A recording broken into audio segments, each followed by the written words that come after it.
So hello the high energy around me, कैसे हैं आप लोग सब। मेरा नाम है सृष्टि गुप्ता और मैं स्वागत करती हूँ आपका आपके अपने YouTube channel social science with Srishti ma'am.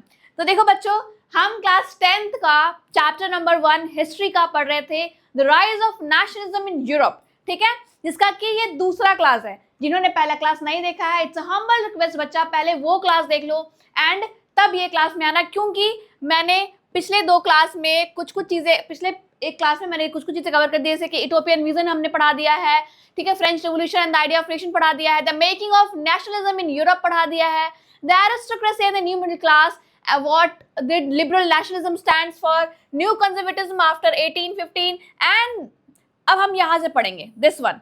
ठीक है, the new conservatism after 1815, the revolutionary, the age of revolutions 1830 से 1848 तक, and then the romantic imagination and the national feeling, hunger, hardship and popular revolts, and the 1848 the revolution of the liberals. Okay, I hope कि आपको ये सारा topic समझ में आ रहा है। मैं टॉपिक इसलिए लिख देती हूँ ताकि आपको क्लैरिफाई हो और अपने बुक से मैच कर ले कि हाँ बुक वाली टॉपिक ही है ना, तो पूरा का पूरा बुक वाली टॉपिक ही आपको एक एक वर्ड बाय वर्ड, ठीक है, सेंटेंस एकदम बिल्कुल बुक वाला ही मिलेगा। तो क्या शुरू करें? यस, सब कमेंट में बोल दो यस यस, हम लोग शुरू करते हैं। तो हमारा चैप्टर का नाम है the rise of nationalism in Europe. मैंने पहले बता दिया है कि नेशनलिज्म क्या है, एक फीलिंग है, एक भावना है, एक फीलिंग है, एक भावना है, देश प्रेम की भावना है, नेशन स्टेट बनाने की ओर वाली भावना है। समझ में आ गया बच्चों? तो शुरू करें। बहुत ही ताबड़तोड़ तरीके से हम पढ़ना शुरू करेंगे और नोट्स बनाते चलेंगे। तो हमारा जो ये है अ न्यू कंजर्वेटिज्म आफ्टर 1815, ठीक है, ये जो कंजर्वेटिज्म मतलब कि कंजर्व, अब देखो हमने वहां तक पढ़ लिया था 1815 में नेपोलियन बोनापार्ट जो साहब है वो चले गए हैं। कहाँ गए? उनको वो वाटरलू के युद्ध में हार गए और उसके बाद फिर उनकी एसी बंद कर, ठंड लग रहा है भाई। अभी अर्ली इन द मॉर्निंग है, सुबह सुबह 8 बजे मैं रिकॉर्डिंग कर रही हूँ। सुबह उठ के ही मैं नहा धो के फ्रेश होकर पहले कहा कि जो रिकॉर्डिंग कर देती हूँ बच्चों का, क्योंकि उनकी क्लासेस चलना ज़्यादा ज़रूरी है, तब फिर कोई काम दूजा होगा। यहाँ पे मैं दिखाना चाहती हूँ कि क्या है अ न्यू कंजर्वेटिज्म आफ्टर 1815। 1815 में यहाँ 1815 में बच्चों नेपोलियन जो है वो वाटरलू के युद्ध में हार गया था और वो खत्म हो गया। लेकिन अब वो तो चला गया, उसने वापस डेमोक्रेसी के सारे चीजें ला दी थी, लेकिन उन्होंने क्या कुछ अच्छा किया था हमने आगे पढ़ लिया है। अब हम यहाँ देखेंगे कि जब नेपोलियन बोनापार्ट वहां से जाता है, एक लीडर जो है, जो एक डिक्टेटरशिप था उन्होंने जो कायम किया था, जब चला गया तो एक देश को वापस से एक राजा, या तो एक डिक्टेटर या तो डेमोक्रेसी, कुछ तो चाहिए होगा, क्योंकि ऐसा तो चलेगा नहीं। कहते हैं ना कि वो उसको तो एक चाहिए सहारा चलने के लिए। तो यहाँ पे वही बोला गया है कि in 1815 European government were driven by a spirit of conservatism. उनके अंदर वापस से आ गया कि अरे हम फिर से कंजर्वेटिज्म को अपना प्रिजर्व करते हैं, फिर से राजा महाराजाओं वाली चीजें लाते हैं। आप भी देखना कि कितनी सारी चीजें रिस्टोर होगी। अब यहाँ पे हमने देखा है क्या, the conservatives believes in monarchy. ये तो पता है आपको, जो कंजर्वेटिव्स है तो वो बिलीव करते हैं, देखो कंजर्वेटिव, रैडिकल्स, लिबरल्स, ये हम क्लास 9th में पढ़ के आ चुके हैं सेकंड चैप्टर में, जब हम पढ़ रहे थे socialism in Europe and Russian revolution. वहां पे हमने ये तीन टॉपिक्स को बड़े अच्छे से पढ़ा था कि कंजर्वेटिज्म किसे कहते हैं, लिबरल्स किसे कहते हैं, रैडिकल्स किसे कहते हैं।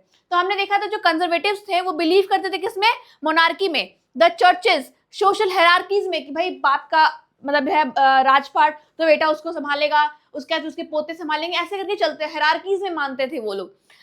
Properties and that the family should be preserved, और प्रॉपर्टीज फैमिलीज क्या प्रिजर्व किए जाए, मतलब कि हमारा जैसे कि कोई राजवंश उसको प्रिजर्व किया जाए, ऐसा नहीं कि मतलब जैसे बर्बो किंग को हटा करके फेंक दिया गया था उखाड़ करके फ्रांस से, वैसा कुछ सीन ना हो। वो पूरा पूरा मतलब कि राजवंश को हम संभाल के रखे फ्यूचर जनरेशन के लिए।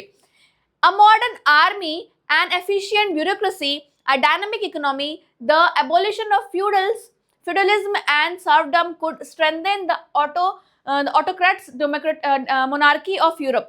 क्या बोल रहे हैं ना कि मॉडर्नाइजेशन तो हम चाह रहे हैं, ठीक है, मॉडर्नाइजेशन हो, मॉडर्न आर्मी हो, ठीक है, क्या है N efficient bureaucracy, a dynamic economy, ये सब जो इकोनॉमी क्या है हम लोग को जो मोनार्की को संभालने में और हेल्प करेगा, हम और अच्छे से मोनार्क को चला पाएंगे। वाह भाई, देख लो ये दोगले लोगों को, उन लोगों को मॉडर्नाइजेशन भी चाहिए, यहाँ चाहिए, और क्या चाहिए कि वापस मोनार्की भी आ जाए, हम इन सबके साथ मोनार्की को वापस लाना चाहते हैं, वापस रिस्टोर करना चाहते हैं। ऐसा थॉट प्रोसेस था इन लोगों का। किन लोगों का? तो कंजर्वेटिव्स का, ठीक है। अब देखो यहाँ पे क्या होता है, एक क्या होता है हमारा ट्रीटी होता है, ट्रीटी ऑफ वेना, वेना में होता है, और उसको होस्ट कौन करते हैं? तो हमारे जो चांसलर थे ना, जो कल हम बात करते थे ड्यूक मेटरनिक चचा की, वही है, वही चचा जी आए हैं वापस। उन्होंने क्या बोला, जरा इनकी बात सुन लेते हैं। इन्होंने क्या बोला, एक मीटिंग होस्ट की गई, वेना में होस्ट की गई। कब होस्ट की गई?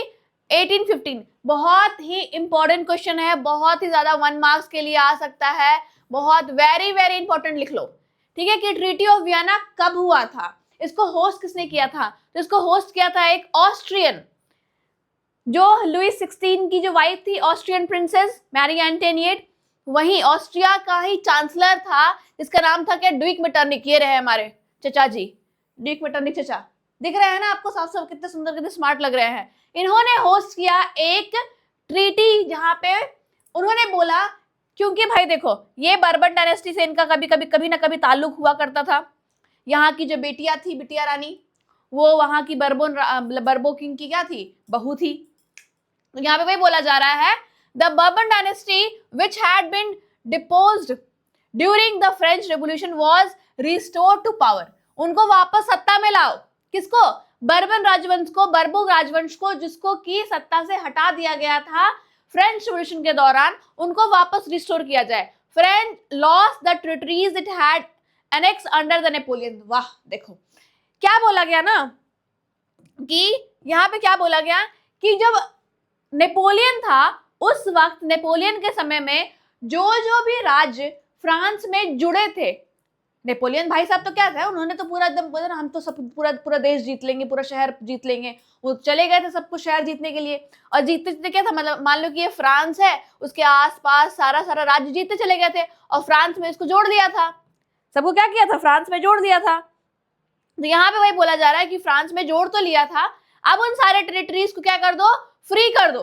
अब ये सब क्या है? फ्रांस के पार्ट नहीं है, they are no more the part of France, just because Napoleon ने फोर्सफुली इनको मतलब कि कब्जे में किया था, तो इसको वापस से रिहा कर दो सारे राज्य को।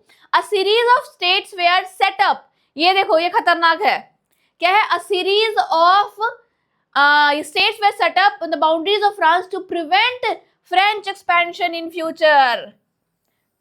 फ्रेंच का एक्सपेंशन ना हो फ्यूचर में, इसके लिए इन्होंने एक बहुत शानदार काम किया था। क्या? मान लो ये हमारा प्यारा फ्रांस है, ये क्या है? हमारा प्यारा फ्रांस है, तो फ्रांस के आसपास है चुटकू पुटकू देश बना दिए गए थे, ठीक है। जब ये बनाए गए, क्यों बनाए गए? कि अगर कभी फ्रांस में कुछ भी ऐसी खिचड़ी पकी कि हम ना वो वाले राज्य को ना जीतने चलते चलो, तो ये सारे जो बैठे हुए हैं राज्य, वही पहले इनको रोक ले। इतना कैपेसिटी वाला राज्य को यहाँ पे स्टैब्लिश कर दिया गया था, ताकि आगे फर्दर फ्यूचर में कभी कोई फ्रांस से ऐसे कोई फिर से नेपोलियन बोनापार्ट उठ के ना आ जाए और उसके सर पे ऐसा भूत सवार रहा हो कि हमें तो पूरा यूरोप जीतना है। तो उसको रोकने के लिए यहाँ पे क्या किया गया? साइड साइड में ऐसे स्टेट्स बना दिए गए। आई होप दैट आप लोगों को समझ में आ रहा होगा, क्लियर हो रहा होगा चीजें। मैंने बहुत, देखो बुक में बहुत ज्यादा लिखा हुआ है, और आप इतना पढ़ने जाओगे ना तो आपको यहाँ दिखेगा कि बहुत सारे, देखो मैं यहाँ पे एक बार थोड़ा सा पढ़ के दिखा दे रही हूँ कि बहुत सारे स्टेट्स में ना, मतलब यहाँ पे क्या होता है, बहुत सारे स्टेट्स को बहुत सारी चीजें मिली थी। और जैसे आपको थोड़ा सा यहाँ पढ़ के सुना देती हूँ। जैसे ट्रीटी ऑफ वियना में क्या हुआ था, the Bourbon dynasty, which had been disposed during the French Revolution, was restored of power, and the France lost the territories it had annexed under Napoleon. A series of states were set up on the boundaries of the French to prevent expansion in future. Thus, the Kingdom of Netherlands, यहाँ पे important है, exam में नहीं आएगा इसलिए मैंने PPT में नहीं लिखा है, बट मैं आपको बता दे रही हूँ क्योंकि बहुत लोग होते हैं मैम ये तो छोड़ दिया, ये तो बताया नहीं। बच्चा बता सकती हूँ मैं, लेकिन ये एग्जाम में जो नहीं है, मैं एग्जाम ओरिएंटेड पढ़ा रही हूँ कि आपको जितना क्रिस्प पढ़ा सकूं मैं। तो यहाँ पे क्या बोल रहा है, thus the kingdom of Netherlands, which includes Belgium, was set up in the north and Genoa as added to the Piedmont in the south. Prussia was given important new territories on its western frontiers, while Austria was given control in northern Italy. But German confederation of 39 states that had been set up by Napoleon was left untouched. In East, Russia was given a part of Poland, while Prussia was given a portion of Saxony. अब देखो जितने भी नाम हम यहाँ पढ़ रहे हैं उसका वास्तविकता से कोई लेना देना नहीं है, मतलब वो आज जो सेक्शोनी हो गया या फिर हमारा बेल्जियम वगैरह, ये नीदरलैंड्स का यूनाइटेड नेशन ऑफ नीदरलैंड्स, मतलब कि यूनाइटेड स्टेट ऑफ वो नहीं है, यूएसए नहीं है, नीदरलैंड्स है, क्योंकि सब यूनाइटेड हुआ करते, छोटे छोटे देश को एक साथ यूनाइट करके पूरा राज्य बनाया जाता था। तो हर जगह से जहां जहां भी नेपोलियन ने जीता था कुछ कुछ पोर्शन इसको दे दिया। प्रसाद जिसे बढ़ता है ना, लो बेटा तनी सा तुम ले लो, तनी सा तुम ले लो बेटा, थोड़ी प्रसाद सबको मिलना चाहिए। वैसे ही क्या था, जितने भी जगह नेपोलियन ने जीते थे प्रसाद की तरह सबको थोड़ा थोड़ा थोड़ा थोड़ा बांट दिया गया। Got my point? यहाँ पे वही बताया गया है कि और फिर ये जो मैंने बताया, और इसको होस्ट किसने किया था इस ट्रीटी को, तो ड्यूक मेटरनिक चचा जी थे हमारे, जो ऑस्ट्रिया के चांसलर थे, ऑस्ट्रेलिया नहीं ऑस्ट्रिया के चांसलर थे। Got my point? आगे चले हम बच्चा लोग। अब देखो आगे क्या है, what was the main intention. अब ये जब मेन इंटेंशन क्या था भाई, तो देखो यहाँ पे हम पढ़ते हैं मेन इंटेंशन। तो क्या था main intention? Restore the monarchies that had been overthrown by Napoleon. Napoleon के समय में जितने भी मोनार्क्स को हटाया गया था उसको वापस लाया जाए, रिस्टोर किया जाए। That was the main purpose of this treaty of Vienna. Okay, create a new conservative order in Europe. New conservative order मतलब कि नए नए कंजर्वेटिव ऑर्डर्स, रूल्स, रेगुलेशंस लाने का इनका मोटो था। Conservative regime set up in 1815 were autocratic. फिर से आ गया ऑटोक्रेट्स लोग। अब देखो फिर से वही चीज दोहराया जा रहा है, वापस से राजवंश आया, ऑटोक्रेट्स आए, तो अब फिर कौन आएंगे? अब भी सब आते हैं, रिवोल्यूशनरीज ही आएंगे बच्चा लोग। यहाँ पे क्या बोल रहा है, दे did not tolerate criticism and dissent and sought to curb activities that question the legitimacy of autocratic government। वाह वाह वाह वाह, फिर से वही सारे नियम कानून लाए जा रहे हैं जो फ्रांस में कभी हुआ करता था, जबकि सेंसरशिप लगा दिया जाता था, तुम कुछ बोल नहीं सकते हो, कुछ लिख नहीं सकते हो, कुछ नहीं छाप सकते हो, कुछ गलत। अगर तुम कुछ ऐसा एक्टिविटी करते हो जो इनके लेजिटिमेसी को थोड़ा सा भी, मतलब कि इनके मान सम्मान को ठेस पहुंच जाए, तो फिर उस पर क्वेश्चन किया जाएगा, उस पर एक्शन लिया जाएगा। And that is what they have written, they did not tolerate criticism, they will not tolerate criticism and dissent and sought the curb activities that question the legitimacy of autocrats government। तुम कोई भी question autocratic government से कर नहीं सकते हो, क्योंकि यहाँ पे अब फिर से कौन आ गए, ऑटोक्रेट्स आ गए। Most of them impose censorship law। This is one of the most important thing। See, अगर आप थोड़ा सा भी अच्छे से पढ़ लो ना, तो आप चाहे क्लास 9th के फ्रेंच रिवॉल्यूशन की बात कर लो या क्लास 10th का नेशनलिज्म इन यूरोप पढ़ लो, चीजें आप बहुत अच्छे से लिख सकते हो। बस आपको ध्यान में इतना होना चाहिए कि स्टोरी लाइन कैसे थी, हम कहाँ पे क्या पढ़ रहे थे। यहाँ पे हमने क्लास 10th का फ्रेंच रिवॉल्यूशन, क्लास 9th का फ्रेंच रिवॉल्यूशन से कुछ रिलेट किया है, और अभी भी हम लोग फ्रेंच रिवॉल्यूशन से रिलेट करके पढ़ रहे हैं। इसलिए जब मैं क्लास 9th में स्कूल में पढ़ाती थी तो मैं बच्चों को बोलती थी the French revolution is the only chapter, nostalgic chapter है, कि अगर आप इसको नहीं पढ़ोगे तो क्लास 10 समझ में नहीं आने वाला। तो इसी के लिए बोल रही हूँ, यहाँ पे सेंसरशिप लॉ को हटा दिया गया था। एंड अगेन अब आप कुछ छाप नहीं सकते हो, किसके अगेंस्ट? ब्यूरोक्रेट्स के अगेंस्ट, ऑटोक्रेट्स के अगेंस्ट आप कुछ भी नहीं छाप सकते हो। After 1815 secret societies come up many European states to train revolutionary and spread the ideas. अब देखो, अब यहां तक तो हो गया, अब आ गए हमारे द रिवोल्यूशनरीज। अब रिवोल्यूशनरीज आए तो 1815 के दौरान क्या हुआ कि बहुत सारे सीक्रेट सोसाइटीज स्प्रेड हुए। जैसे कि जब वहां पे था कंजर्वेटिव गवर्नमेंट आई थी तो बहुत सारे सीक्रेट सोसाइटीज लगे थे, जैसे कि उसमें से Jacobin club, one of the most prominent club was that Jacobin club, और बहुत सारे क्लब, महिलाओं के भी क्लब थे। वैसे यहाँ पे क्या है, यूरोप में भी बहुत सारे सीक्रेट क्लब्स बनने लगे, और उनको राष्ट्रवाद के लिए, उनको नेशनल आइडिया के लिए, रिवोल्यूशन करने के लिए बहुत ज्यादा उकसाया जाता था। बोला जाता था कि आप लड़ो, हम लोगों को नेशन स्टेट बनाना है, हम लोग को राष्ट्रवाद की भावना को जगाना है, हमें मोनार्क नहीं चाहिए। Revolutionaries commitment to oppose monarchical form that had been established after the Vienna Congress and to fight the liberty and freedom। उनको क्या चाहिए था भाई, हमें चाहिए, फिर मैंने कहा क्या, आदमी को 2 पैसा कम दे दो चलेगा, बट इज्जत और सुकून का जिंदगी चाहिए सबको। कोई भी किसी के अंडर में रह के कुछ करना नहीं चाहता। They everyone want to fly high in the sky. वैसे यहाँ पे क्या है, जितने भी ये लोग वापस जब आ गए, फिर से इन्होंने मोनार्क को स्टोर कर दिया, ठीक है, मोनार्क, उन्होंने वापस मोनार्क को रिस्टोर कर दिया, but they were not happy to restored of monarchy. उनको मोनार्की नहीं चाहिए थी वापस से। तो चाहिए क्या था भाई, उनको चाहिए था फुल इज्जत, liberty and freedom. They want liberty and freedom, everyone want liberty and freedom. And after the Vienna Congress, जब उन्होंने वियना कांग्रेस मतलब कि वही जो ट्रीटी ऑफ वियना हुआ था, इसमें फ्रांस की और बहुत सारे लोगों की फिर से बोली दबा दी गई थी। अब जब इतना दब रहा है, इतना दब रहा है, तो कहते हैं ना कि घट बूंद बूंद से घट भरता है और वो फिर फूट जाता है। तो फिर से होने लगा कि बूंद बूंद से घड़ा फिर से भरने लगा, और अब तो फिर से रेवोल्यूशनरी ऐसे भड़केंगे और ऐसे घड़ा फूटेगा इनका। Most of these revolutionaries way also saw the creation of nation state as a necessary part of struggle for freedom। उन्होंने कहा कि ये खाना पानी जितना इंपॉर्टेंट है, उतना ही इंपॉर्टेंट है हमारे लिए नेशन स्टेट का बनना, हमारे लिए आजादी। वही बोल रहे हैं इसमें कि इसमें नेशन स्टेट का बनना बहुत जरूरी था, एक नेसेसरी पार्ट था, बहुत ज्यादा क्या था, नेसेसरी पार्ट था स्ट्रगल फॉर फ्रीडम।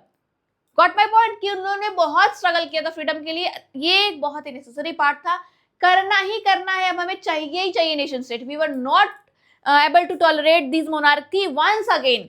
वो एक और बार मोनार्की को टॉलरेट करने के लिए बिल्कुल भी तैयार नहीं थे।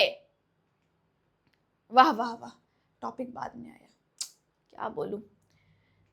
अब देखो, इसमें से हम जब पढ़ते हैं ये वाला टॉपिक द रिवोल्यूशनरी का, तो यहाँ पे हम एक बहुत ही बेहतरीन बंदे के बारे में पढ़ने वाले, जिनका नाम है गुज़िपी मज़ीनी। हम गुज़िपी मज़ीनी के बारे में एक और बार पढ़ेंगे चैप्टर में। अभी तो यहाँ पे ये आ गया, एक और बार हम लोग पढ़ेंगे, जब हम लोग इटली बनाएंगे ना, तब हम फिर से गुज़िपी मज़ीनी के बारे में पढ़ेंगे। ओके, देखो यहाँ पे क्या बोला जा रहा है। गुज़िपी मज़ीनी क्या थे, ये born in Geneva in 1807, he became a member of secret society of the कार्बोनिया। इन्होंने, ये क्या है गुज़िपी मज़ीनी, ये फ्रेंच रेवोल्यूशन के बहुत बाद जन्मे थे, ठीक है, यंग थे बहुत। 1807 में इनका जन्म हुआ था, कहाँ, ठीक है, जेनुआ में जन्म हुआ था, और ये एक मेंबर थे सीक्रेट सोसाइटी का नाम था क्या है, कार्बोनेरी का यहाँ पे ये मेंबर थे। और इन्होंने खुद दो सोसाइटी बनाई थी। क्या सोसाइटी था भाई, तो था यंग इटली इन मार्सेल्स। मार्सेल्स सबको याद होगा आई गेस क्लास 7 में। फ्रांस की अभी भी मार्सेल्स क्या है, नेशनल एंथम है, नेशनल सॉन्ग है। देखो यहाँ पे क्या बोल रहा है कि मार्सेल्स बनाया था उन्होंने, यंग इटली मार्सेल्स में, and young Europe and burn. दो इन्होंने बनाए थे, क्या बनाए थे, 2 सोसाइटीज बनाए थे। एक था young Italy and the other one was young Europe. Young Italy and young Europe, ये भी बहुत इंपॉर्टेंट क्वेश्चन है कि जो हमारे गुज़िपी मज़ीनी थे, उन्होंने 2 कौन से ग्रुप बनाए थे, 2 कौन सी सीक्रेट सोसाइटी थी, तो आप ये बताओगे Young Italy in Marseilles and Young European Bern. अब अगर बोला जाए कि ये खुद किस सोसाइटी के मेंबर थे, तो ये थे, ठीक है, कार्बोनेरी के। किसके थे, कार्बोनेरी के। अब क्या है, the Mazzini believe that God. अब ये बहुत इंपॉर्टेंट सेंटेंस है बेटा, इसको ऐसे मोस्ट इंपॉर्टेंट में लिख लो। इंपॉर्टेंट में क्यों लिख लो, क्योंकि ये सेंटेंस ना हमारी एनसीईआरटी बुक में से डबल इन्वर्टेड कॉमा के अंदर नहीं है, लेकिन हमारे जो एग्जामिनर भाई साहब होते हैं ना, वो बहुत तेज होते हैं। उन्होंने कहा ये तो हमने नहीं लिखा है, अब बच्चे तो ध्यान से पढ़ेंगे नहीं, तो हम इसको डाल देते हैं स्टेटमेंट में और लिख देते हैं कि ये किसने कहा था। अब बच्चे एग्जाम में जब पेपर खोलते हैं, अरे ये कौन कहा था भाई, किसने कहा था कि that God had intended nation to be the natural unit of mankind. ये किसने कहा था, किसने कहा था, सोचते रह जाते हैं। ये स्टेटमेंट बहुत ही इंपॉर्टेंट स्टेटमेंट है। ये कहा था गुज़िपी मज़ीनी ने कि उनका बिलीफ था ऐसा कि भगवान भी ये चाहते हैं कि सब लोग एक नेशन में रहे, नेशनल स्टेट बनाए, नेशन स्टेट बनाए, और नेचुरल यूनिट है किसका, मैनकाइंड का। तो इन्होंने कहा था गुज़िपी मज़ीनी ने। अब देखो हमारे जो ड्यूक मेटरनिक चचा है, ये हाँ, चलो प्रणाम कर लो सब इनको।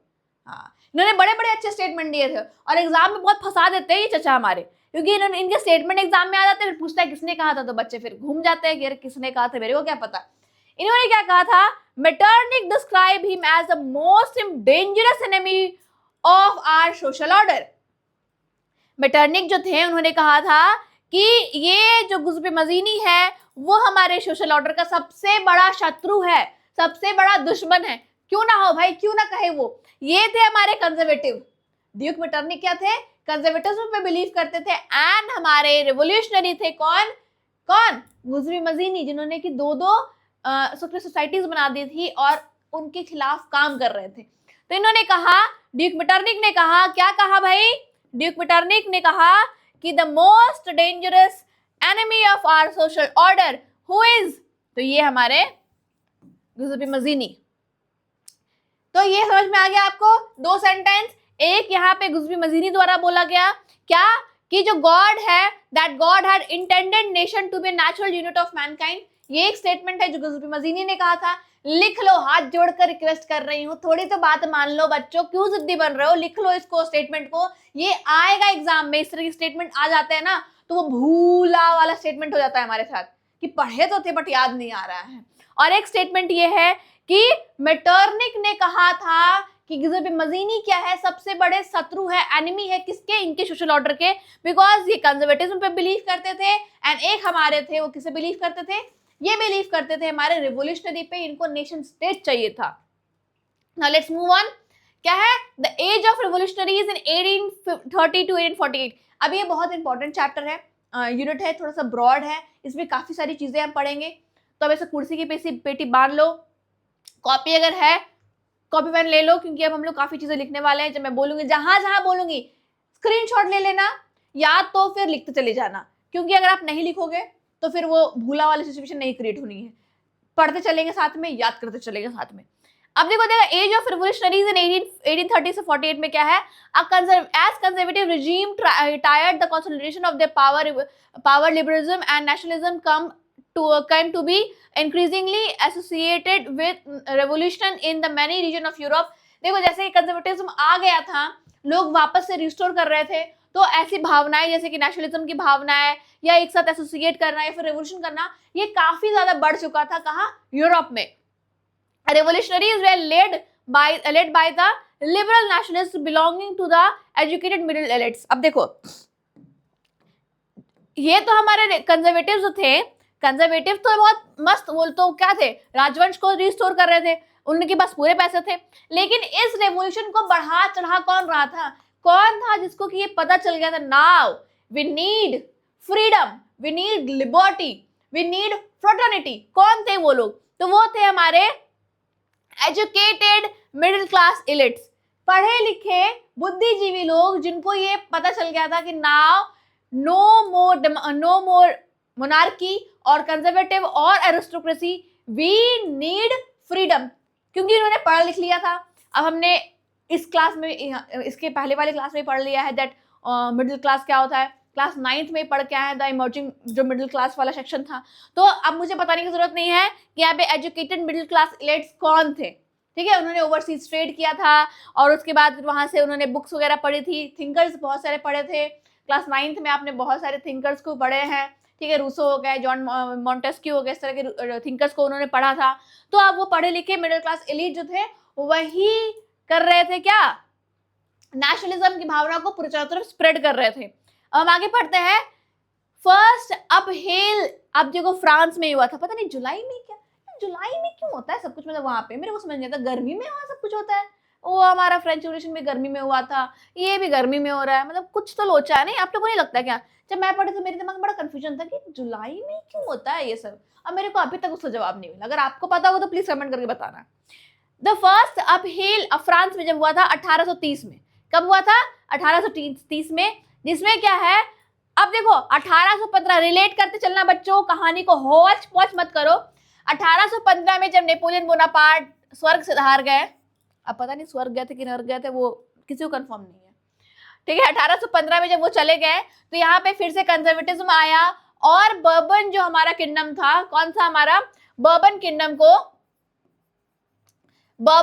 को फिर से क्या कर दिया गया था? रिस्टोर कर दिया गया था। जब रिस्टोर कर दिया गया तो वापस से क्या हो गया? इन्होंने फिर से वही सारी चीजें करना शुरू कर दी, मोनार्क थे क्योंकि। तो फिर 1830 में जब जुलाई में फिर से रेवोल्यूशन आता है, then the Bourbon king were now overthrown, फिर से हटा दिया गया and by the liberal nationalist revolutionaries. जो लिबरल रिवोल्यूशनरीज थे उनके द्वारा हटा दिया गया।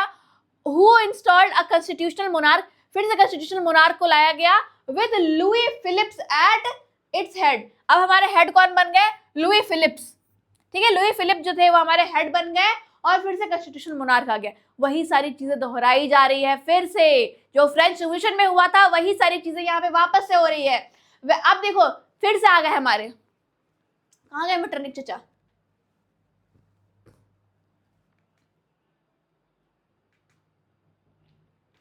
देखो यहाँ पे फिर से इन्होंने बोल दिया, बड़े शायर मिजाज के आदमी थे, कुछ ना कुछ ऐसे पंच लाइन मारते रहते थे। फिर से क्या किया उन्होंने? When France sneezes, when France, जब फ्रांस छींकता है, ठीक है, Metternich once remark the rest of Europe catches cold. When France sneezes the rest of Europe catches cold. फिर फ्रांस में अफेल हुआ, फिर फ्रांस में राजा को राजवंश से हटा दिया गया। अब ये जो हुआ है वो कहाँ तक जाएगा? बोलते हैं ना, दूर तक जाएगा, दूर तक जाएगा। अब तुम्हारे हवाले वतन साथियों। फ्रांस में फिर से फेल हुआ। अब जब फेल हुआ तो अब ये फिर कहाँ जाएगा? फिर पूरे यूरोप में जाएगा। खरबूजा को देखिए, खरबूजा रंग बदलता है ना, बिल्कुल वैसे वाला सीन है। हम छींक मारते हैं और हमारा जो वायरस है वो सब जगह पूरे यूरोप में फैल जाता है। तो उन्होंने ड्यूक मेटरनिक ने कहा, ये इंपॉर्टेंट लाइन है, ये भी आता है क्वेश्चन में, कि who said this statement that when France sneezes the rest of Europe catches cold. This one is also an important statement by Duke Metternich. अब जो यहाँ पे क्या है, अब जुलाई में जो रेवोल्यूशन हुआ था, the July Revolution sparked an uprising in the Brussels which led to Belgium breaking away from the United Kingdom of Netherlands. देखो अब अरे यार माफ करना बच्चों थोड़ा सा, हाँ यहाँ पे क्या बोल रहा है यहाँ पे कि जुलाई जो रेवोल्यूशन हुआ था, जब जुलाई रेवोल्यूशन में जब ये अपराइजिंग हुआ था, तो यहाँ पे क्या बोला गया ना कि जो हमारा जो ब्रूसेल्स था, बेल्जियम का जो कैपिटल, वहां पे क्या हुआ, फिर से मतलब कि रिवोल्यूशन हुआ। अब अगर आपने क्लास 10th का सिविक्स का चैप्टर नहीं पढ़ा है, I do request you all कि मैंने पार शेयरिंग पढ़ा दिया है और मैंने बड़े खूबसूरत तरीके से बताया है बेल्जियम के बारे में और बेल्जियम की जो कैपिटल है ब्रुसेल्स के बारे में, और वो भी एक यूरोपियन कंट्री था। तो यहाँ पे हमने देखा कि पहले जो था वो बेल्जियम वो यूनाइटेड किंगडम ऑफ नीदरलैंड्स का पार्ट हुआ करता था। किसका पार्ट? नीदरलैंड्स का पार्ट हुआ करता था। एंड उसके बाद जो जुलाई रेवोल्यूशन होने के बाद यहाँ से उन्होंने प्रेरणा ली और वो क्या हुए, बेल्जियम का जो कैपिटल ब्रुसेल्स, वहां पे क्या होने लगा, पूरा से रिवोल्यूशन होने लगा एंड दे वर सेपरेटेड। और वो क्या हुआ, नीदरलैंड से अलग होकर के बेल्जियम एक अपना खुद का यूनाइटेड नेशंस क्रिएट कर लिया कि भाई अब हमें क्या है, यूनाइटेड नेशन ऑफ नीदरलैंड्स में नहीं रहना है, हमें अपना खुद का राज्य चाहिए, मैं खुद अकेला ही काफी हूँ। और यहाँ पे क्या हुआ, वो अलग हो गया, बेल्जियम क्या हो गया, अलग हो गया, किससे? नीदरलैंड से। जुलाई रेवोल्यूशन के टाइम का ये बात है। अब हम आगे पढ़ते हैं। अब ग्रीक वॉर ऑफ इंडिपेंडेंस। देखो बच्चा, ग्रीक वॉर ऑफ इंडिपेंडेंस पे कभी कभी क्वेश्चन आ जाते हैं, शॉर्ट नोट्स वगैरह, कि ग्रीक वॉर ऑफ इंडिपेंडेंस कब था, क्या था, इसमें ऑटोमन एम्पायर जो थे वो राज कर रहे थे, कौन थे वो ऑटोमन एम्पायर। तो हम शॉर्ट नोट की तरह इसको, आप अगर चाहो तो मैं हट जा रही हूँ, आप स्क्रीनशॉट ले सकते हो, ठीक है। क्या बोला जा रहा है, Greek war of independence, short note क्या है। अब यहाँ पे हम देखेंगे, Greece had been a part of Ottoman empire, ठीक है, सिंस 15th सेंचुरी। कहाँ है, अभी हम लोग 18th सेंचुरी की बात कर रहे हैं, अभी हम कहाँ बात कर रहे हैं, 18th सेंचुरी की बात कर रहे हैं, जो पढ़ रहे हैं फिलहाल में अभी। लेकिन ग्रीक जो था वो ऑटोमन एम्पायर के अंदर था, कब से, 15वीं शताब्दी से, 15th सेंचुरी से क्या था, ऑटोमन एम्पायर के अंदर था। Struggle for independence amongst the Greek began in 1821, 1821 में। देखो वहां जो फ्रांस में हुआ था वो 1830 में हुआ था, और यहाँ स्ट्रगल जो था वो 1821 से चल रहा था कि हमें ऑटोमन एम्पायर से क्या कर दो, दे दो आजादी, हमें भी क्या कर दो, एक नेशन स्टेट बना दो। Nationalist in Greek got support from the Greek living in the exile. अब देखो वैसे एग्जाइल में होता है जो देशद्रोही लोग होते हैं, तो जो लोग देशद्रोही लोग थे, जो देश के बाहर थे, वो भी किस ग्रीक वॉर ऑफ इंडिपेंडेंस में हेल्प कर रहे थे, और वेस्ट यूरोप से भी आ रहा था कुछ कुछ सिंपैथी, क्योंकि उनको एंशिएंट ग्रीक कल्चर से बड़ा प्यार था। अब देखो एरिस्टोटल हो गया, प्लूटो हो गया, बहुत महान महान ग्रीक साइंटिस्ट और फिलोसोफर थिंकर्स आए हैं, और हम लोग जानते हैं कि ग्रीस भाई अपने आप में एक बहुत बड़ा सभ्यता था। और वो कहते हैं ना कि ग्रीस और वहाँ जो रोम वगैरह है वो सब बहुत ही अपने आप में बहुत बड़ा एक रोल है हिस्ट्री का। तो यहाँ पे बोला गया है कि एंशंट कल्चर को प्रिजर्व करने के लिए, एंशंट कल्चर ग्रीक का, उसका रिस्पेक्ट के लिए ये लोग क्या करते थे, बहुत सारे अदर यूरोपियन कंट्रीज भी क्या थे, हेल्प कर रहे थे कि नहीं नहीं भाई आप आजाद हो जाओ, आजाद हो जाओ। सब एवरीवन वो helping Greek to be independence from कहां से, ओटोमान एम्पायर से। ओटोमान जो एम्पायर था, जो एक मुस्लिम डायनेस्टी था, उससे। अब देखो ग्रीक वॉर ऑफ इंडिपेंडेंस में क्या होता है, poet and artist lauded Greece as a cradle of European civilisation. उन्होंने कहा कि भाई ग्रीस क्या है, ग्रीस की गोद में, मतलब उसी मतलब कि झूले पालने में, ठीक है, पूरा का पूरा यूरोप डेवलप हुआ है। उसका जो यूरोप का जो कल्चर है वो ग्रीस से ही आया है, ठीक है। ग्रीस ही क्या है, एक मान लो एक उसका पालना है जिसने कि सबको पाला है और इस पूरा का पूरा सिविलाइजेशन दिया है, कल्चर दिया है। The English poet Lord Brown organised funds and later went to fight in the war very died of fever in 1824। देखो बच्चा, पहले उतना ज़्यादा मेडिकल फैसिलिटीज तो था नहीं। एक पोएट थे हमारे, उन्होंने बहुत सारे पैसे वैसे इकट्ठा किए, फंड्स इकट्ठा किए, और ग्रीक वॉर ऑफ इंडिपेंडेंस जो कि चल रहा था हमारा 1821 से, वहां पे वो चले गए और 1824 में उनकी मौत हो गई फीवर से। आपको मैं फीवर से मौत, हाँ भाई पहले हो जाता था लोगों का मौत, क्योंकि मेडिकल फैसिलिटीज हम लोग को तुरंत नहीं मिलता था, डॉक्टर्स वगैरह ऐसे हॉस्पिटल्स अवेलेबल नहीं थे, और वॉर जहाँ करने जा रहे हैं वहां तो कहाँ ही होगा। थोड़ी आज के जमाने में यहाँ कैंप लग रहे हैं, फ्री मेडिकल चेकअप हो रहा है, दवाइयाँ मिल रही है। ऐसा कुछ नहीं था कि वहाँ पे लड़ाई हो रही है तो पहले हम एक तंबू लेकर गाड़ लेते हैं और हम इन लोग को जो भी मतलब कि लड़ाई वड़ाई में हाथ वाथ कटेगा तो हम जाकर के थोड़ा सा प्लास्टर वस्टर कर देंगे, ऐसा कुछ नहीं था। तो इनको वॉर में जब फीवर लगा, उनकी डेथ हो गई। कब हुई, 1824 में। Finally the treaty of Constantinople, अब बहुत ही इंपॉर्टेंट है, क्या है, बहुत ही इंपॉर्टेंट है, द ट्रीटी ऑफ कॉन्स्टेंटिनोपल। अब क्यों बोल रही हूं मैं कि इंपॉर्टेंट है, क्योंकि एग्जाम में आ जाता है कि 1832 में कौन सी ट्रीटी हुई थी। अब बच्चा लोग बोलेंगे हम तो पढ़े हैं ट्रीटी ऑफ वियना जो 1815 में हुआ, 1832 में कौन सा ट्रीटी हो गया भाई। अजी देखो यही वाला ट्रीटी हुआ था, ट्रीटी ऑफ कॉन्स्टेंटिनोपल, ठीक है। अब ये जब आ जाता है ना ऐसे क्वेश्चन, तो दिमाग का जो फ्यूज है ना वो सब उड़ जाता है कि हम तो ट्रीटी ऑफ वियना, मैम तो ट्रीटी ऑफ वियना पढ़ लो वो आएगा, पर ट्रीटी ऑफ वियना तो नहीं आया मैम, 1832 में वाला आ गया। 1832 में भी एक ट्रीटी हुआ था बच्चा, कौन सा ट्रीटी हुआ था, ये हुआ था the treaty of Constantinople of 1832 recognise Greek as an independent nation. अब क्या है, ग्रीक को वापस से क्या मिल गया, इंडिपेंडेंस मिल गया, और ओटोमन एम्पायर से वो लोग अलग हो गए। और ये कौन सी ट्रीटी थी, तो ट्रीटी ऑफ कॉन्स्टेंटिनोपल, जिसको हम लोग 1832 वाली ट्रीटी बोलते हैं। याद कर लो, लिख लो, हाथ जोड़ के निवेदन है आपसे, बच्चा लोग बच्ची लोग लिख लो। ये तो हो गया, चलो आगे चले। अब हम लोग आगे चलते हैं।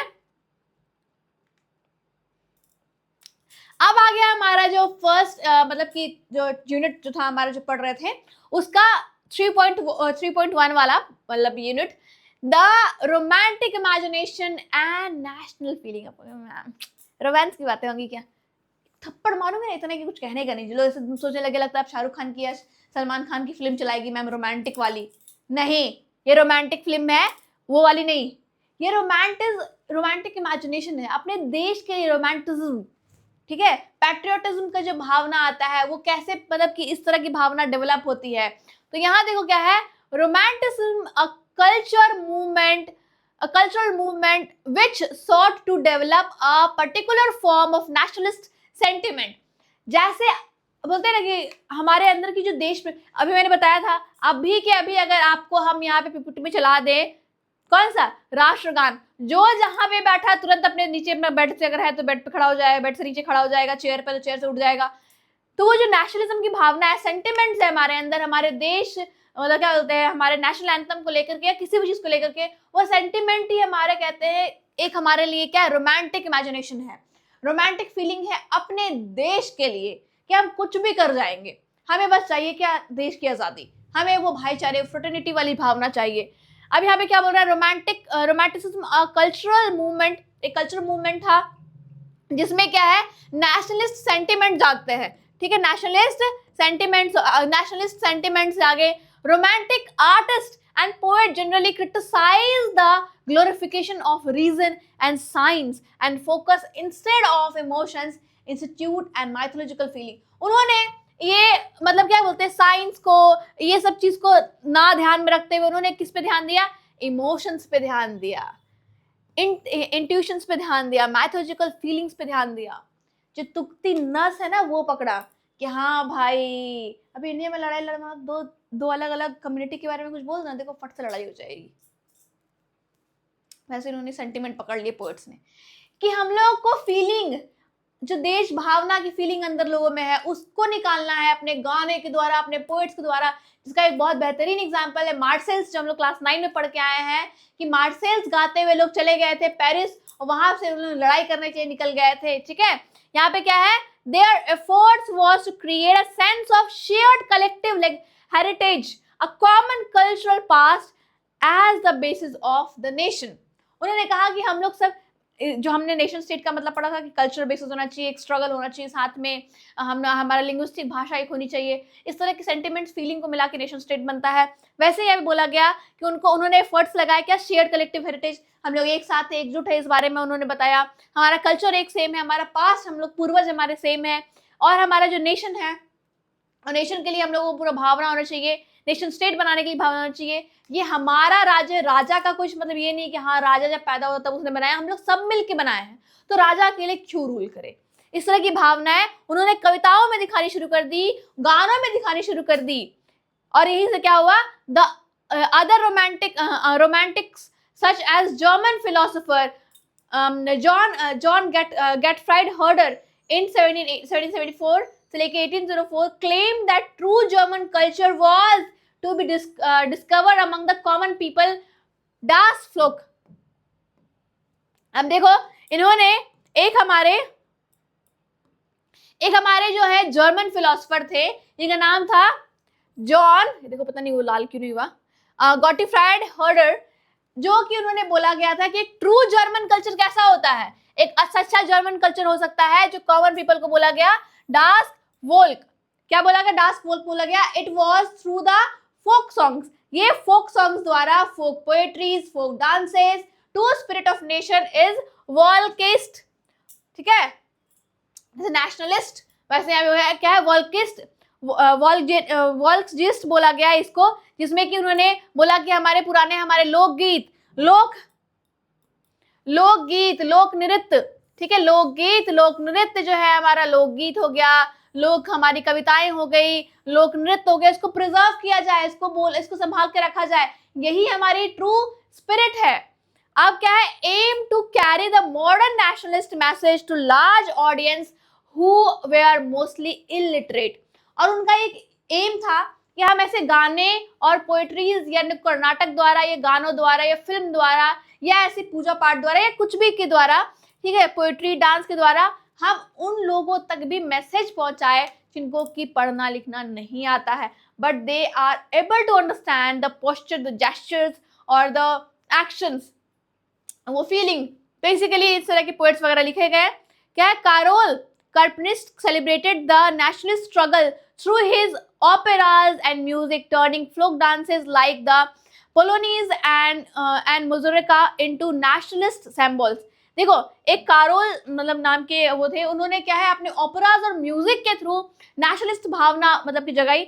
ओपेरा तो देखोगे ऐसा गोल सा पूरा स्टेडियम जैसा रहता है और वो लोग गाते हैं गाना बहुत जिला जिला के पूरा एकदम, उस तरह के ओपेराज वगैरह में, म्यूजिक वगैरह में उन्होंने देश प्रेम की भावनाओं को जगाया, ताकि जो लोग भी वहां सुनने आए वो लोग क्या है कनेक्ट कर। जैसे कि जैसे मेरा एक बहुत फेवरेट गाना है, जबकि मैं सुनती हूँ तो मुझे बहुत इमोशंस जाग जाते हैं, ऐ मेरे वतन के लोगों जरा आँख में भर लो पानी, जो शहीद हुए हैं उनकी। तो ये गाना मेरा पर्सनली बहुत फेवरेट है।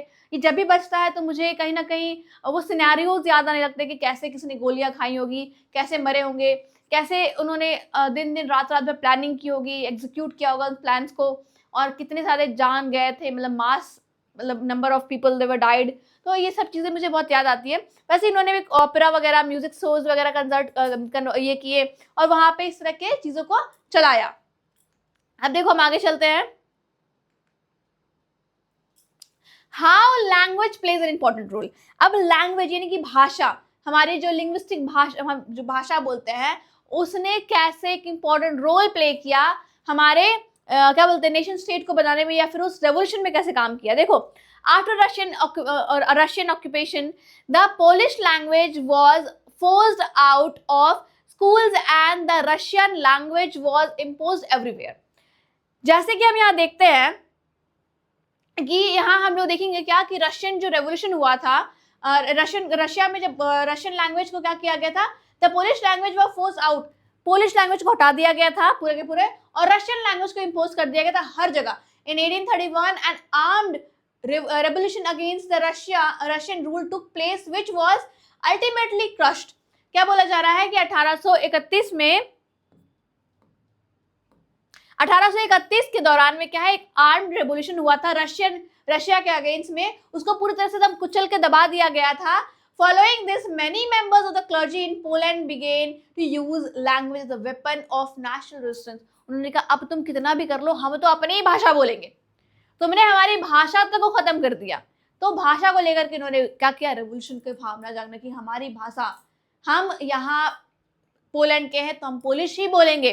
उन लोगों ने ऐसा क्या कर लिया, वेपन बना लिया, बिगेन कर लिया। पोलैंड के लोगों ने क्या कहा कि हम अब इसको क्या करेंगे, अपनी भाषा को क्या बनाएंगे, वेपन, एक हथियार बनाएंगे, अपनी भाषा को ही बोलेंगे।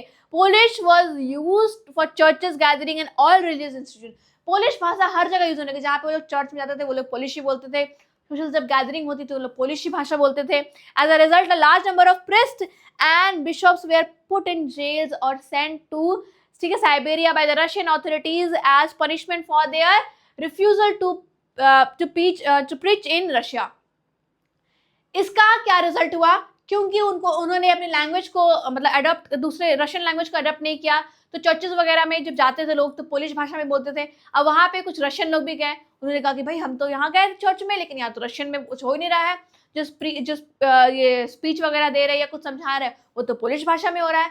फिर रशियन गवर्नमेंट ने क्या किया, रशियन गवर्नमेंट ने ऐसे प्रिस्ट को, ऐसे जो हमारे फादर थे, ऐसे बिशप्स थे, उनको सबको पकड़ पकड़ के जेल में भर्ती कर दिया गया, फिर साइबेरिया भेज दिया गया as a punishment that why didn't you have opt the Russian language and why were using your language Polish, why were you using Polish language instead of Russian, as Russian was the official language, you should have to speak in Russian।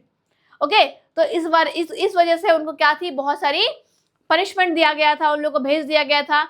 अब हम लोग पढ़ते हैं hunger, hardship and popular revolts. 1830 के दौरान क्या हुआ था, year was great economic hardship, बहुत ज्यादा मुश्किल का दौर था यूरोप के लिए। किसके लिए था, बहुत ही मुश्किल का दौर था यूरोप के लिए। Enormous increase in population all over Europe. जैसे कि हम क्लास 9th में जब पढ़ते हैं तो हम लोग एक बढ़ती पॉपुलेशन के दौरान मतलब पढ़ते हैं कि 1800 मतलब कि जो फ्रांस का ही क्या था, 23 बिलियन से क्या था 28 हो गया था, 5 बिलियन का मतलब कि बढ़ोतरी हो गया था क्या पॉपुलेशन में। वैसे ही पॉपुलेशन में बढ़ोतरी होता है पूरे के पूरे यूरोप में। And population plays a major role. ज्यादा लोग होंगे, भूख ज्यादा होगी, जमीन लिमिटेड है, अनाज लिमिटेड है, लेकिन खाना चाहिए ज्यादा। अब यही है सबसे बड़ा दुख जो है हमारा, पापी पेट जो है ना, मैं पापी पेट बोलती हूँ उसको। मैं सुबह शाम दोपहर भी मुझे भूख लगना शुरू हो गई। 8 बजे जब मैं क्लास लेने बैठ रही हूँ, सुबह सुबह मुझे भूख लग रही है, क्योंकि मैं एनर्जी तो लगती है भाई बोलने में, अब एनर्जी कहाँ से मिलेगी, उसी खाने से। तो यहाँ पे वही बोला जा रहा है कि enormous increase population all over the Europe में पूरा मतलब बहुत ज्यादा पॉपुलेशन बढ़ गया। More seekers of job than employment, ज्यादा जॉब चाहिए था, ठीक है। उन लोगों को एम्प्लॉयमेंट मतलब कि इतना ज्यादा जॉब ही, जितना ज्यादा जॉब नहीं उतने ज्यादा लोग हैं कि हमको जॉब दो। Population forms rural areas migrated to the cities to live in over crowded slums. बहुत ही गंदी कंडीशन हो गई थी, क्योंकि अब जैसे क्या है, लोग गांव में जन्म ले रहे हैं और तो लिमिटेड ही काम होता है कि हाँ भाई हम खेती बाड़ी कर सकते हैं, पशुपालन कर सकते हैं। खेती बाड़ी भी कुछ सीजन में होता है, कुछ सीजन में नहीं होता है। तो जिस सीजन में नहीं होता क्या करें, चलो हम लोग शहर चलते हैं। तो हम तो झोला उठा के चल देते हैं ये लोग, और शहर में आते हैं और दे क्राउडेड स्लम्स एरियाज में, बहुत ज़्यादा क्राउडेड स्लम्स एरियाज में उनको रहना पड़ता है। बहुत गंदी कंडीशन होती है, मतलब सही कंडीशन नहीं होती है बिल्कुल भी। मतलब क्या कहते हैं कि उन लोगों को बहुत प्रॉब्लम हो रहा होता है। किसको प्रॉब्लम हो रहा होता है, तो वैसे लोगों को जो इस सब में रहने की आदी नहीं है, उन लोग को तबीयत खराब होता है, फैसिलिटीज अच्छी नहीं होती है, सैनिटेशन अच्छा नहीं होता है। अब देखो क्या बोल रहा है इसमें, small producers face stiff competition from the import of cheap machine made goods for England. अब देखो यहाँ पे क्या बोल रहा है बच्चों कि जो स्मॉल प्रोड्यूसर्स थे ना उनको बड़ा दिक्कत होता था, क्योंकि अब हमारे यहाँ क्या आ गया है, अब हमारे यहाँ आ गया है, हमारे यहाँ क्या आ गया है, तो इंडस्ट्रियलाइजेशन आ गया है। इंडस्ट्रियलाइजेशन आ गया है तो बहुत सारे जो गुड्स होंगे वो इंपोर्ट होके आएंगे बाहर से। इंपोर्ट जब होकर के आएंगे तो मशीनरी बना हुआ होगा, वो चीप होगा, और हम जो हाथ से बना रहे हैं, स्मॉल हम लोग क्या प्रोड्यूसर्स हैं, तो उनका मशीन मेड गुड्स जो इंग्लैंड से आता था वो बहुत चीप होता था और उनका सामान फिर नहीं बिकता था मार्केट में। स्वदेशी सामान नहीं बिकते थे। इंग्लैंड से जो इंपोर्ट करके जो सामान आता था जो कि कंपैरेटिवली बहुत ज़्यादा चीप होता था, उन सारे सामान की बहुत डिमांड थी मार्केट में, rather than the small producers जो वो बना रहे थे उसके according. In those regions of Europe where the aristocracy still enjoyed power, peasants struggled under the burden of feudal dues and obligations. फिर से feudal dues लगने लगे, फिर से obligations लगने लगी, जहाँ पे aristocracy लोग enjoy कर रहे थे, privilege थे वो लोग, again the small peasants and artisans were in struggle as they were struggling for their feudal dues and obligations के then you are not allowed to this job. आप यहाँ पे जाकर ट्रेड नहीं कर सकते हो, आपका इतना ही लिमिटेड एरिया है, यू कांट गो फर्दर, अब यहाँ से तुम ज़्यादा नहीं जा सकते हो, तुम्हें इतना टैक्स देना ही देना है हमारी सरकार को, as they against the monarchy and aristocrats were there, तो अब टैक्सेस तो फिर से लगने वाले हैं। The rise of food price of or the year of bad harvest lead the widespread, ठीक है, widespread pauperism in towns and countries. अब क्या है, बहुत खराब, एकदम बहुत ज़्यादा खराब स्थिति आ गई थी, बहुत ज़्यादा लोगों को दिक्कत आने लगी थी। मैंने अभी बताया कि राइस जो है वो डिमांड बढ़ गई थी, लेकिन खाना सप्लाई जो था वो बहुत ज़्यादा एम्पल नहीं था, शॉर्टेज था, तो इस तरह से चीज़ें बहुत ज़्यादा मुश्किल होती चली गई। अब द ईयर ऑफ 1848 में क्या हुआ था, food shortage and wide spread unemployment brought the population to Paris out on the road. फिर से पेरिस में क्या हुआ, फ्रांस की राजधानी जो पेरिस है, तो 1848 में फिर से क्या हुआ, पेरिस में लोग सड़कों पे उतर आए एज अनएम्प्लॉयमेंट बहुत ज़्यादा बढ़ गई थी, ठीक है। Barricades were erected and Louis Philippe were forced to flee. फिर से लुइस फिलिप को बोला गया कि आप तुम जाओ यहाँ से, चलो भगलो यहाँ से, निकलो यहाँ से, तुमने कुछ भी काम नहीं किया है, तुमने फिर से कॉन्स्टिट्यूशनल मोनार्क तो लाया, खुद एंजॉय कर रहे हो, but we are not enjoying any privilege, हमें बहुत दिक्कत आ रही है, हमारे को बहुत प्रॉब्लम आ रही है, खाना नहीं मिल रहा है, एम्प्लॉयमेंट नहीं है, वेजेस नहीं है, ब्रेड नहीं है, जो हमारा सिंपल जो खाना था वो नहीं मिल पा रहा है हमें। A national assembly proclaimed republic, guaranteed suffrage to all adult male above 21। देखो सफेज क्या होता है, सफरेज मैंने बताया राइट टू वोट, अभी भी क्या है, मेल्स को वोट दिया जा रहा था, 21 साल के जो मेल थे उन्हें ही वोट देने का अधिकार था। And guaranteed the right to work. अब उन्होंने क्या बोला कि नेशनल असेंबली, फिर से एक नेशनल असेंबली आई गई, नेशनल असेंबली जब आई तो उन्होंने कहा कि हम गारंटी दे रहे हैं कि आप लोग को वर्क मिलेगा ही, और आप लोग को 21 साल से जो अबव है उनको वोट देने का भी प्रॉपर अधिकार है। National workshops to provided to employment setups. अब क्या है, बोला गया कि हम नेशनल वर्कशॉप्स बैठा रहे हैं जो कि एम्प्लॉयमेंट देगा आप लोगों को। अब यहाँ पे क्या बोल रहा है, earlier in 1845 weavers in Silesia had led a revolt against the contractors who supplied them raw materials and gave them orders for finished textile but drastically reduced their payment।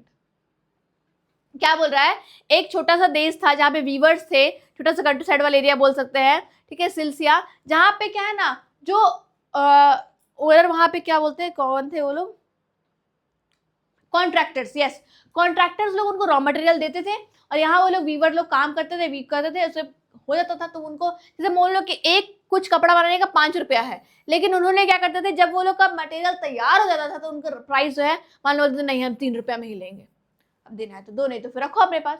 तो वीवर्स क्या करेगा, उस सारे मटेरियल्स का उसको देना पड़ता था मजबूरी में। अब वो काम कर रहा है कि 5 रुपया मिलेगा और मिल रहा है 3 रुपये, 2 रुपये घाटा हुआ ना। अब वो लोग क्या करेंगे, वो लोग बोलेंगे हमें नहीं चाहिए, हमें तो बहुत लोगों से मिल रहा है। अब यहाँ इतनी मेहनत कर ली उन्होंने तो वो रख भी नहीं सकते, तो उन्होंने एक रिवॉल्ट कर दिया था 1845 के दौरान कि हमें क्या चाहिए, अपने पेमेंट्स को जो रिड्यूस कर देते हैं उसको ठीक करे, वरना फिर हमारे साथ भी बहुत दिक्कत हो रही है, परेशानी हो रही है, हम इतनी मेहनत करते हैं लेकिन हमें उस हिसाब से उसका मुआवजा नहीं मिलता है। अब हम लोग पढ़ेंगे क्या है the 1848 the revolution of the liberals. अब हम पढ़ेंगे कि 1848 में जो लिबरल्स रिवॉल्यूशन हुआ था वो कैसा था। The another part of Europe where independent nation state did not yet exist, such as Germany, Italy, Poland, and the Austro-Hungary Empire, men and women of liberal middle classes combined their demands for constitutionalism with national unification.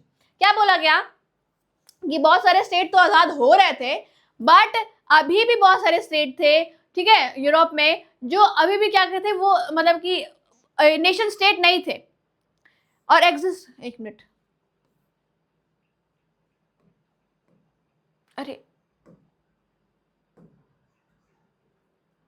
बहुत सारे ऐसे part थे Europe में, जैसे कि Germany हो गया हमारा, इटली हो गया, पोलैंड हो गया, ऑस्ट्रो हंगरी एम्पायर हो गया, ये सारे अभी भी क्या थे, वो अभी भी ऑटोक्रेसी में ही थे, अभी भी डेमोक्रेसी में ही थे, अभी भी उन पर मोनार्की ही रोल कर रही थी, डेमोक्रेसी नहीं थी, सॉरी डेमोक्रेसी नहीं थी।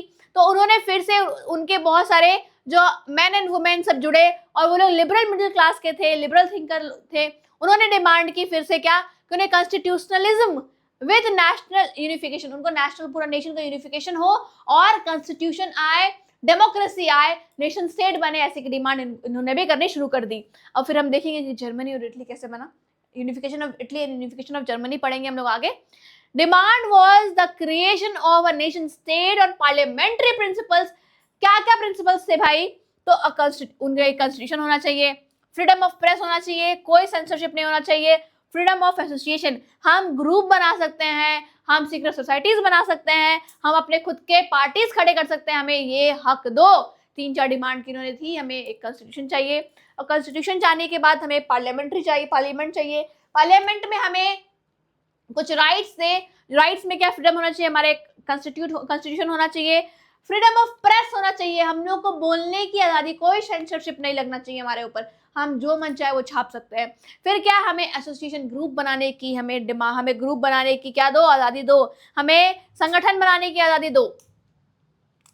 अब आगे चलते हैं, क्या बोल रहा है, हम लोग आगे जब देखेंगे फ्रैंकफर्ट पार्लियामेंट। अब हम लोग आते हैं फ्रैंकफर्ट पार्लियामेंट, ये बहुत इंपॉर्टेंट सा यूनिट है, इसके बाद हम थोड़ा सा और पढ़ेंगे, फिर हम लोग क्लास 10th का जो बहुत इंपॉर्टेंट पार्ट है unification of Italy and Germany, उस पर पोर्शन में आएंगे। क्या है, इन German region, middle class people met at city of Frankfurt and decided to vote for all German National Assembly. Frankfurt में वो लोग सब जमा हुए, Frankfurt is a city of German, उन्होंने वहां पे लोग सिटी मतलब फ्रैंकफर्ट में जमा हुए हैं वो लोग, और उन्होंने कहा कि हम लोग ऑल जर्मन नेशनल असेंबली के लिए वोट करेंगे ऑन 18 मई 1848, 831 इलेक्टेड रिप्रेजेंटेटिव। अब क्योंकि उन्होंने डिमांड कर दी थी जर्मनी में, तो यहाँ पे क्या हुआ, 831 मेंबर रिप्रेजेंटेटिव जो थे वो चुने गए। कब, 1848 में, जब मई में इलेक्शन हुआ, तब फ्रैंकफर्ट में जब हुआ, Frankfurt parliament convened in the churches of Saint Paul. Saint Paul में क्या हुआ, चर्च में क्या हुआ, ये कॉन्स्टिट्यूशन ड्राफ्ट किया गया कि हाँ ठीक है हमारा ये कॉन्स्टिट्यूशन है वगैरह वगैरह। इसमें क्या है, they drafted a constitution of German nation to be headed by the monarch subject to the parliament. अब यहाँ पे क्या बोले, जर्मन नेशन हेडेड तो होगा बाय मोनार्क, मोनार्क भी होंगे लेकिन उसका एक सब्जेक्ट होगा पार्लियामेंट, मतलब पार्लियामेंट भी होगा उसमें, मतलब फिर से कॉन्स्टिट्यूशनल मोनार्क वाली बात आ गई। अब फेडरिक विलियम जो थे four king of Prussia, he rejected and joined other monarchs to oppose the elected assembly। अब जो हमारे फेडरिक, अब यहाँ पे जो हमारे प्रूशिया के किंग थे, उन्होंने बोला नहीं, हम ऐसा कुछ नहीं चाहते हैं, हम पूरा का पूरा एकदम साफ सुथरा मोनार्क चाहते हैं, मोनार्क में पार्लियामेंट घुस जाए या मतलब डेमोक्रेटिक मोनार्की हो, हम ऐसा कुछ नहीं चाहते, हम कंप्लीट मोनार्क चाहते हैं। और यहाँ पे जब हो रहा था ना फ्रैंकफर्ट में ये चर्च में ये, तो फीमेल्स को कोई अलाउड नहीं था, females were allowed to come, वो देख सकते हैं, तालियां बजा सकते हैं, बट उसके अलावा कोई अलाउड नहीं था। मेन जा सकते थे, मेन लोग वोट कर सकते थे, females were not even have the right to vote, अभी भी उनको सफरेज नहीं मिला था, वोटिंग राइट्स नहीं मिले थे। In the end troops were called in and the assembly was forced to disband. और फिर से क्या हुआ, इन्होंने जब ऐसा बोल दिया हमारे क्या बोलते हैं फेडरिक विलियम ने कि मतलब कि हमें ये स्वीकार नहीं है, तो फिर से क्या हुआ, ट्रुप्स बुलाए गए और कॉल किया, असेंबली को क्या किया गया, फोर्स किया गया कि डिसबैंड हो जाए, अब हम इसको मानते नहीं है, ये असेंबली सही नहीं है, हमें ऐसी कोई ये नहीं चाहिए। अब देखो फ्रैंकफर्ट पार्लियामेंट में क्या हुआ, the issue of extended political rights for women was a controversial one within the liberal movement. मैंने वैसे बताया कि वुमेन्स को अभी भी कोई राइट्स नहीं मिले थे, तो वुमेन्स अभी भी सफर कर रही थी अपने राइट्स को लेकर के, और एक बहुत बड़ा एक्सटेंडेड इशू, मतलब बहुत टाइम से चलते आ रहा था, इश्यूज चलते ही आ रहे थे। अब यहाँ पे क्या है, when Frankfurt parliament convened in the church of Saint Paul's, women were admitted only as observer to stand and visitor the gallery. बस इतना ही अलाउड था उन लोगों को कि आप आओ, देखो, देख के तालियां बजाओ और चले जाओ घर, इतना ही अलाउड था उन लोगों को। तो ये हमने देखा पूरा फ्रैंकफर्ट का पार्लियामेंट का, यहाँ पे हमने क्लास खत्म कर दिया, यहाँ पे मैं ये रैप अप कर रही हूँ अभी इस क्लास को। हम लोग नेक्स्ट पढ़ेंगे कब? नेक्स्ट पढ़ेंगे अगली क्लास में, जहाँ पे हम देखेंगे क्या, देखेंगे the making of Germany and Italy. Unit 4 रहेगा हमारा, यूनिट 4, यूनिट 5, यूनिट 6 मैं ट्राई करूंगी एक में खत्म कर दूं। तो making of Germany and Italy पढ़ेंगे हम, जो कि बहुत ही ज्यादा अच्छा है। क्वेश्चन डायरेक्ट ऐसे ही आते हैं इस चैप्टर से कि right a note on unification of Italy, right a note on unification of Germany. तो इस तरह से क्वेश्चन आते हैं। अगर अभी भी आपने चैनल को सब्सक्राइब नहीं किया है तो अब किसकी देरी कर रहे हो भाई, कर दो सब्सक्राइब, अपने भाई बंधु दोस्त यार को भेज दो कि सृष्टि मैम आ गई है, सोशल साइंस का सारा दुख तकलीफ दर्द पीड़ा सब खत्म कर देगी। बस करना कुछ नहीं है, चैनल को सब्सक्राइब कर दो और साथ साथ 5 से 6 बजे का जो टाइम है वो मेरे को दे दो, मैं सारी तकलीफें दूर कर दूंगी, चाहे क्लास 9th में हो चाहे 10th में हो, हिस्ट्री हो, ज्योग्राफी हो, सिविक्स हो, इकोनॉमिक्स हो, कुछ भी हो, सब कुछ मेरे पे छोड़ दो। दोनों मिलके हम लोग 95+ स्कोर करेंगे ही करेंगे। ओके, डन है? चले मिलते हैं फिर अगली क्लास में, तब तक के लिए बाय बाय। पढ़ते रहो और रिवाइज करके आना चैप्टर को।